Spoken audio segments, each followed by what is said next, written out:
प्यारे बच्चों, आज की हिंदी कक्षा में आपका स्वागत है। आज हम पढ़ेंगे बाल महाभारत। बाल महाभारत के अंतर्गत पाठ 23 विराट का भ्रम और पाठ 24 मंत्रणा।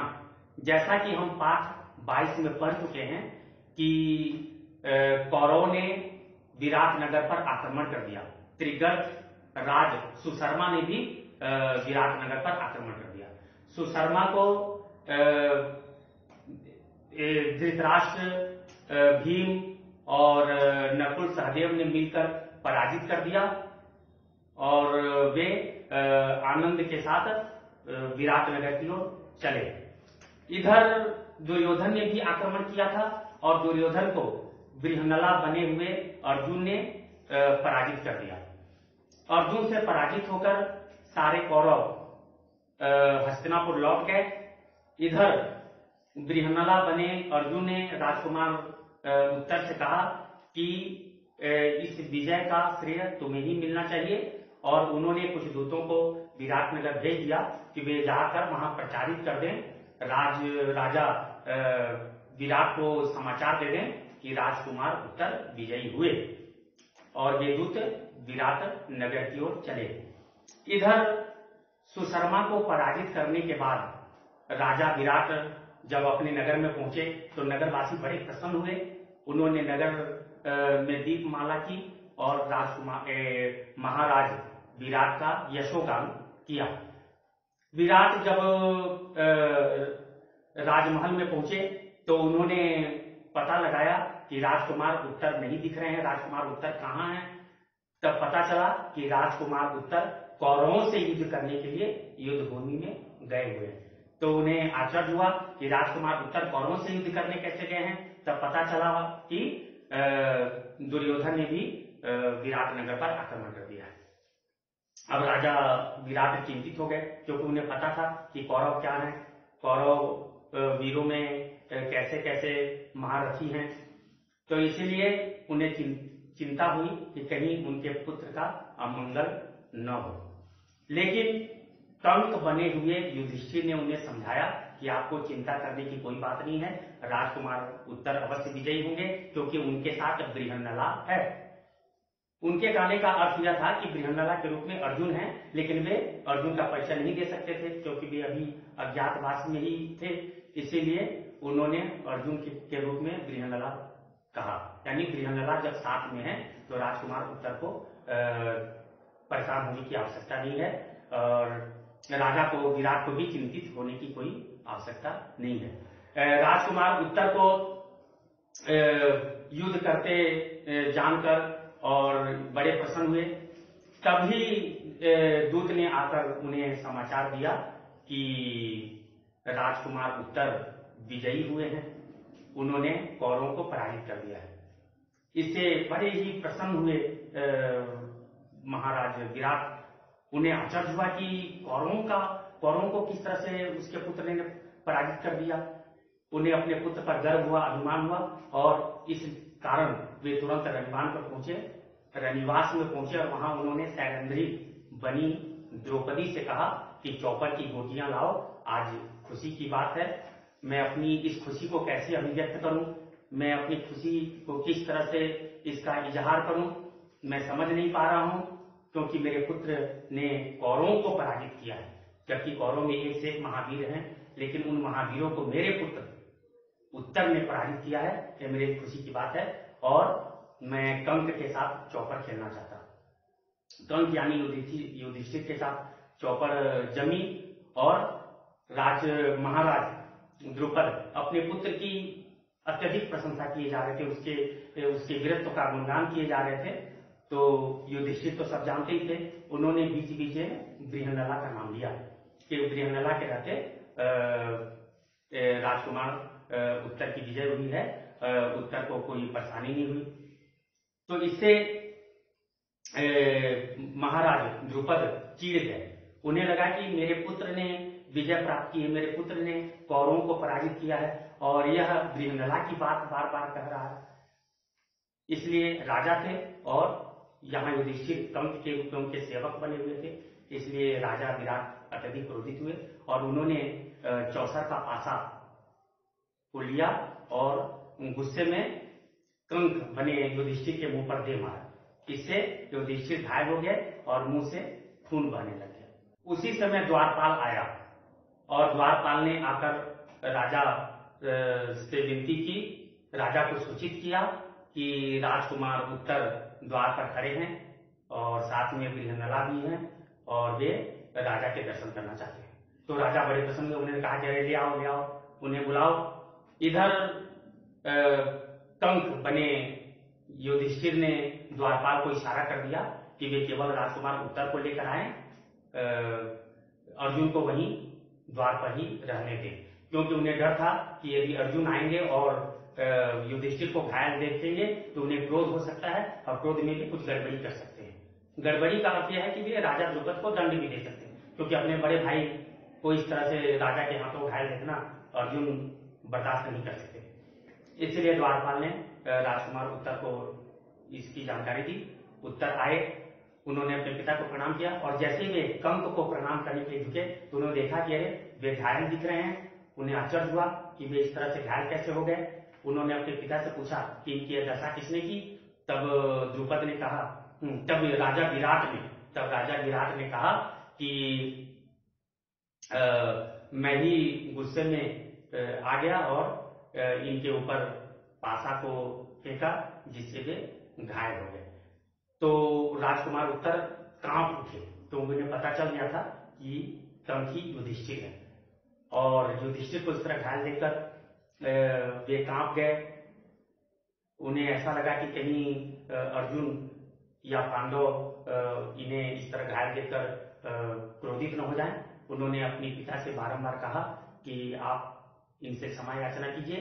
तब उनके पिता विराट ने कंक के पैर पकड़कर उनसे क्षमा याचना की।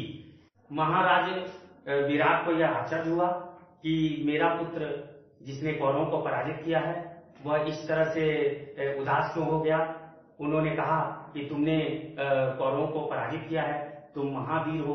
तब उत्तर ने कहा कि मैं तो लड़ाई नहीं, कौरवों को किसी और ने पराजित किया है।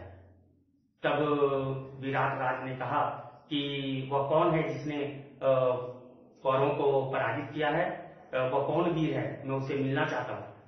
तब राजकुमार उत्तर ने कहा कि जब समय आएगा तो वे आपसे मिलेंगे, वे अपने आप को प्रकट कर देंगे। अब इधर पांडवों ने सोचा कि अज्ञातवास का समय तो पूरा हो गया है, अब अपने आप को प्रकट कर देना चाहिए। तब राजा और पूरी सभा के सामने अर्जुन ने स्वयं को प्रकट कर दिया कि हम सब पांडव हैं। तब पूरी प्रजा बड़ी प्रसन्न हुई, दरबारी प्रसन्न हुए, राजा विराट भी अत्यधिक प्रसन्न हुए, उनके आनंद की सीमा न रही और उन्होंने अर्जुन से कहा कि आप पांडव हैं, आपने मेरी पुत्री को पढ़ाया, उसे नृत्य गीत सिखाया, आप ही उसके साथ विवाह कर लीजिए, यानी राजकुमारी उत्तरा के साथ विवाह कर लीजिए। तब अर्जुन ने कहा कि वह मेरी पुत्री के समान है, क्योंकि मैंने उसे नृत्य गीत सिखाया है, इसलिए मैं उससे विवाह नहीं करूंगा। हाँ, मैं अपने पुत्र अभिमन्यु के साथ उसका विवाह करवा दूंगा यदि आप अनुमति दें। तब राजा प्रसन्न हुए और उन्होंने अभिमन्यु के साथ उत्तरा का विवाह करने की अनुमति दे दी। उसी समय दुर्योधन का भेजा हुआ दूत वहां पहुंचा और उसने कहा कि महाराज दुर्योधन ने यह सूचना दी है कि अर्जुन ने उतावलेपन दिखाते हुए, यानी उतावला होकर स्वयं को सबके सामने प्रकट कर दिया। अभी अज्ञातवास का समय बीता नहीं और अर्जुन पहचाना गया, इसलिए आप लोग फिर से 12 वर्ष वनवास और 1 वर्ष अज्ञातवास में चले जाएंगे। तब युधिष्ठिर हंसे और हंसते हुए उन्होंने कहा कि दूत तुम जाओ और जाकर पितामह भीष्म और सभी जानकार से यह पूछ लेना कि अर्जुन ने तभी अपने आप को प्रकट किया जब अज्ञातवास का समय बीत चुका था, इसलिए अर्जुन ने कोई गलती नहीं की। अज्ञातवास का समय बीत गया, तब इसने अपने आप को प्रकट किया।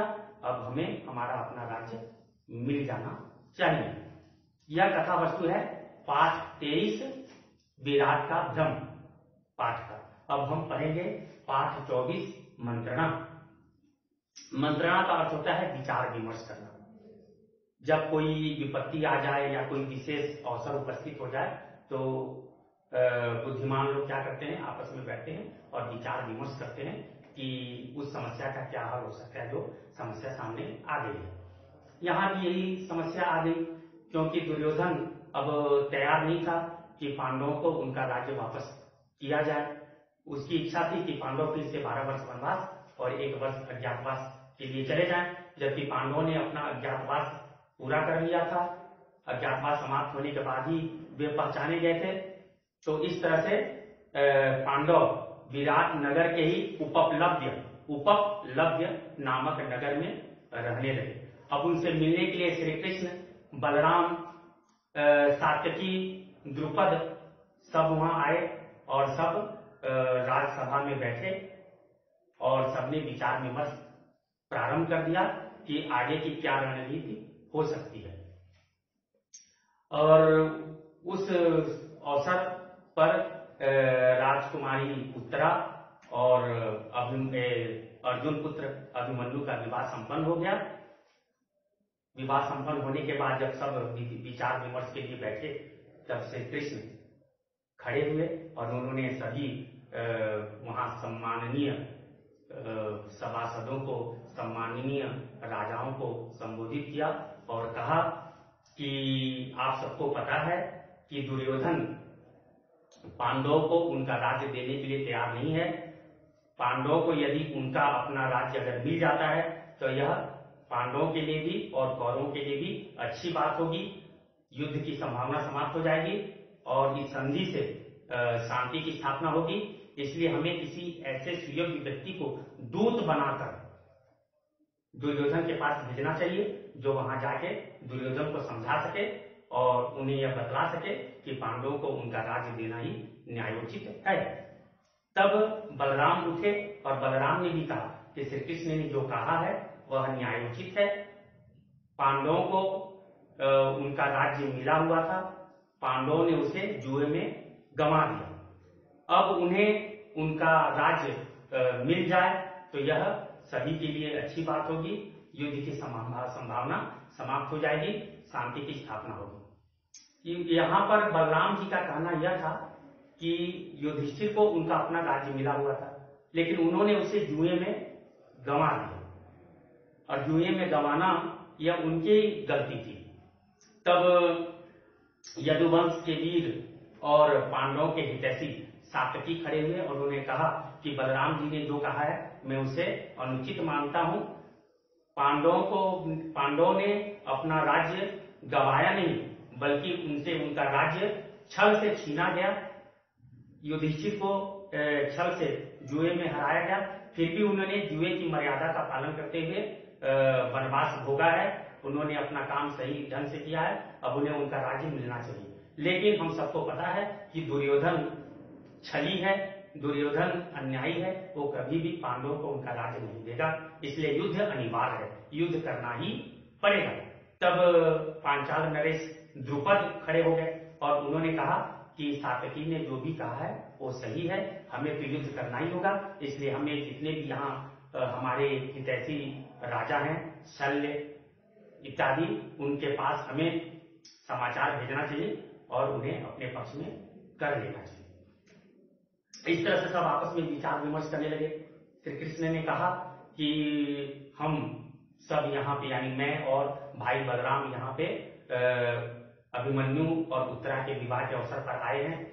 हमारे लिए कौरव और पांडव दोनों बराबर हैं, हम किसी का अहित नहीं चाहते, इसलिए हम यहाँ विचार विमर्श करने आए हैं। हम वापस द्वारका लौट जाएंगे। यहाँ पर द्रुपद जो धर्मनिष्ठ हैं, ज्ञानी हैं और हम इन्हें आचार्य जैसा मानते हैं, और कौरवों में भी और पांडवों में भी इनके अपने हैं जो इन्हें मानते हैं, इन्हें आदर देते हैं। इसलिए ये क्या करें, किसी एक सुयोग्य व्यक्ति को दूत बनाकर दुर्योधन के पास भेज दें और वह दूत जाकर क्या बोलेगा, क्या समझाएगा, ये भी राजा द्रुपद उसे समझाएगा और इस तरह से संधि हो जाए तो बड़ी अच्छी बात होगी। ऐसा कर श्री कृष्ण वापस द्वारका चले गए। अब युद्ध की संभावना छिड़ गई, अब युद्ध होना था ऐसा अब लगा, तो पांडव और कौरव युद्ध की तैयारी करने लगे। अपने अपने पक्ष में राजाओं को करने के लिए सबने संदेशा भेजना शुरू कर दिया। इस तरह से महाभारत का भीषण युद्ध होने की तैयारी होने लगी। महाभारत का युद्ध अब निकट सा आने लगा। इधर श्री कृष्ण द्वारका के राजा थे, उनके पास बहुत बड़ी सेना थी और श्री कृष्ण स्वयं भी महायोद्धा थे। इस बात की जानकारी दुर्योधन को भी थी और अर्जुन को भी थी। तो श्री कृष्ण से सहायता लेने के लिए अर्जुन और दुर्योधन दोनों द्वारका पहुंचे। दोनों एक ही समय में द्वारका पहुंचे, दोनों एक ही समय में श्री कृष्ण के शयन कक्ष में पहुंचे। उस समय श्री कृष्ण सो रहे थे। सबसे पहले दुर्योधन पहुंचा, उसके पीछे अर्जुन पहुंचे। दुर्योधन घमंडी था, इसलिए वह श्री कृष्ण के सिरहाने रखे हुए ऊंचे आसन पर जाकर बैठ गया। अर्जुन श्री कृष्ण के परम मित्र और श्री कृष्ण के भक्त थे, तो वे श्री कृष्ण के पैताने यानी पैर की ओर हाथ जोड़कर खड़े हो गए। और स्वाभाविक बात है कि यदि किसी की नींद खुलती है तो जो सामने खड़ा है वो भले दिखेगा, सिरहाने जो है सिर के पास जो बैठा है वो थोड़े दिख सकता है। इसलिए श्री कृष्ण जब आंखें खोली तो उन्होंने सबसे पहले अर्जुन को देखा और उनसे कहा कि अर्जुन कैसे आना हुआ, क्या हुआ, और अर्जुन से प्रेम से मिले। इसके बाद उन्होंने पीछे मुड़ा तो देखा कि दुर्योधन भी वहां बैठा हुआ है। उन्होंने दुर्योधन से भी पूछा कि कैसे आना हुआ, क्या चाहिए। तब दुर्योधन ने कहा कि आप महाज्ञानी हैं, आपको पता है कि जो सबसे पहले आता है उससे उसकी मन इच्छित वस्तु दी जाती है, उससे पूछा जाता है और वो जो चाहता है उसे दिया जाता है। यह परंपरा बड़ों ने बना रखी है और मुझे पूरा विश्वास है कि आप बड़ों की इस परंपरा को तोड़ेंगे नहीं। और मैं क्योंकि पहले आया हूं इसलिए आप मुझसे मेरी मन इच्छित या जो मैं चाहता हूं उसे आप देंगे। तब श्री कृष्ण ने कहा कि अच्छी बात है, आप बड़े हैं, सबसे पहले आए, लेकिन मैंने सबसे पहले अर्जुन को देखा क्योंकि अर्जुन सामने बैठा हुआ था, मेरे पैताने था, पैर के पास था, तो मैंने अर्जुन को सबसे पहले देखा। और अर्जुन आपसे भी छोटा है, तो जो सबसे छोटा होता है उसे सबसे पहले मांगने का अधिकार मिलना चाहिए। तो अर्जुन को मैंने पहले देखा और सबसे छोटा है, इसलिए अर्जुन सबसे पहले जो चाहिए वो मुझसे मांगे। तब अर्जुन ने कहा कि मुझे कुछ नहीं चाहिए, मैं बस केवल आपको चाहता हूं। श्री कृष्ण ने अर्जुन को भी समझाया कि मेरे पास विशाल सेना है, मेरी सेना को नारायणी सेना कहा जाता है क्योंकि मेरे वंश के लोगों को नारायण कहते हैं। तो मेरे पास नारायणी सेना है और एक और मैं खुद स्वयं भी हूं। लेकिन मैंने संकल्प लिया है, प्रतिज्ञा की है कि मैं इस युद्ध में शस्त्र नहीं उठाऊंगा और किसी की ओर से नहीं लड़ूंगा। इसलिए तुम देख लो, तुम्हें मेरी सेना चाहिए या मुझे तुम लेना चाहते हो। तो बिना किसी झिझक के अर्जुन ने कहा कि मुझे आप चाहिए, मैं आपको ही लेना चाहता हूं, मुझे आपकी सेना की कोई आवश्यकता नहीं है। इधर दुर्योधन ने जैसे सुना कि अर्जुन श्री कृष्ण को लेना चाहता है, श्री कृष्ण की सेना को लेना नहीं चाहता, तो अत्यधिक प्रसन्न हुआ, उसके आनंद की सीमा नहीं। उसने मन में सोचा कि अर्जुन कितना बुद्धू है, कितना मूर्ख है, सेना छोड़कर केवल कृष्ण को ले रहा है, और ऐसे कृष्ण को जिसने प्रतिज्ञा की है कि मैं युद्ध नहीं करूंगा, मैं शस्त्र अस्त्र नहीं उठाऊंगा, ऐसे व्यक्ति को ले रहा है, कितना मूर्ख है। इसके बाद उसने कृष्ण की नारायणी सेना मांगी और प्रसन्नता के साथ आनंद मनाता हुआ वह बलराम के पास पहुंचा। उसके मन में एक इच्छा थी कि बलराम मेरी ओर से लड़े, लेकिन बलराम ने कहा कि मैंने श्री कृष्ण को सब कुछ समझाया तुम्हारे विषय में, श्री कृष्ण अपने मन की करता है, श्री कृष्ण जिस ओर नहीं है उस ओर से मैं युद्ध नहीं कर सकता, यानी कृष्ण तुम्हारी ओर से नहीं है तो मैं तुम्हारी ओर से युद्ध नहीं कर सकता, और मैं अर्जुन की भी सहायता नहीं करूंगा, अर्जुन की ओर से भी युद्ध नहीं करूंगा। इस कारण मैं तटस्थ रहूंगा। तटस्थ इसका मतलब मैं किसी की ओर से युद्ध नहीं करूंगा, ना तो मैं कौरवों की ओर से युद्ध करूंगा, न मैं पांडवों की ओर से युद्ध करूंगा। इसके बाद आनंद मनाता हुआ, खुशियां मनाता हुआ दुर्योधन अपने राज्य हस्तिनापुर वापस लौट गया। अब इधर क्या हुआ कि नकुल और सहदेव के मामा मद्र देश के राजा थे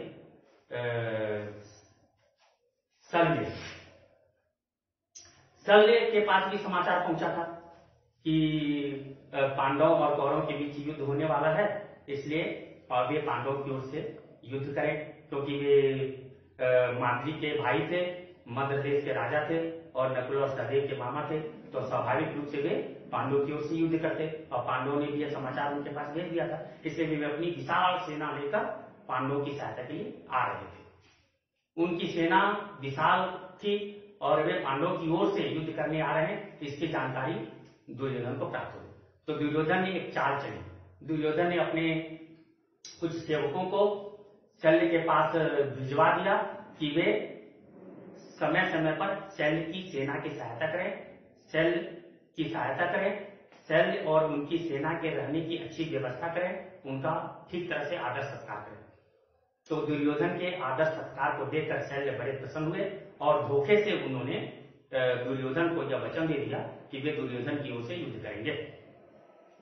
इसके बाद वे पांडवों के पास पहुंचे। युधिष्ठिर और नकुल सहदेव बड़े प्रसन्न हुए क्योंकि मामा शल्य आ गए, लेकिन शल्य ने कहा कि मैंने धोखे से वचन दे दिया है कि मैं दुर्योधन की ओर से युद्ध करूंगा।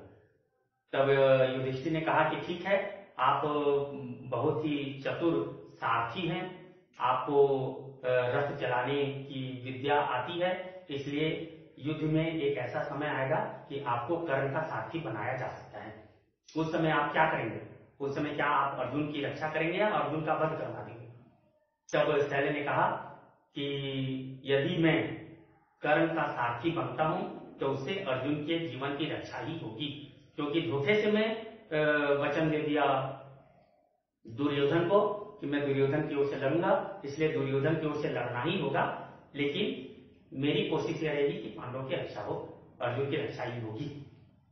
इसके बाद शल्य ने द्रौपदी और युधिष्ठिर को समझाया कि युद्ध में उसी की विजय होती है जो धीरज से काम लेता है। कर्ण और दुर्योधन दोनों दुराचारी हैं, उन्होंने अधर्म का रास्ता अपना लिया है, इसलिए इनका विनाश अवश्य ही होगा।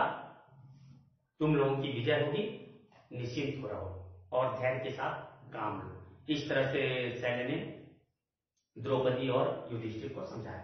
तो यह है पाठ 24 मंत्रणा की कथा वस्तु। तो इस तरह से हमने दोनों पाठ की कथा वस्तु समझ ली है।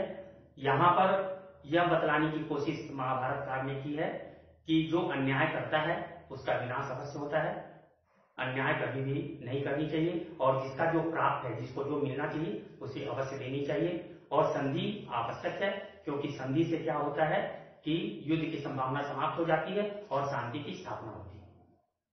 तो प्यारे बच्चों, आप इस पाठ को भली भांति समझ गए। इन दोनों पाठ के प्रश्नोत्तर मेरे वीडियो के डिस्क्रिप्शन में हैं, आप डिस्क्रिप्शन में चले जाइए और दोनों पाठ के प्रश्नोत्तर को अपनी बाल महाभारत कॉपी में लिख लीजिए और उन्हें याद भी कर लीजिए। धन्यवाद।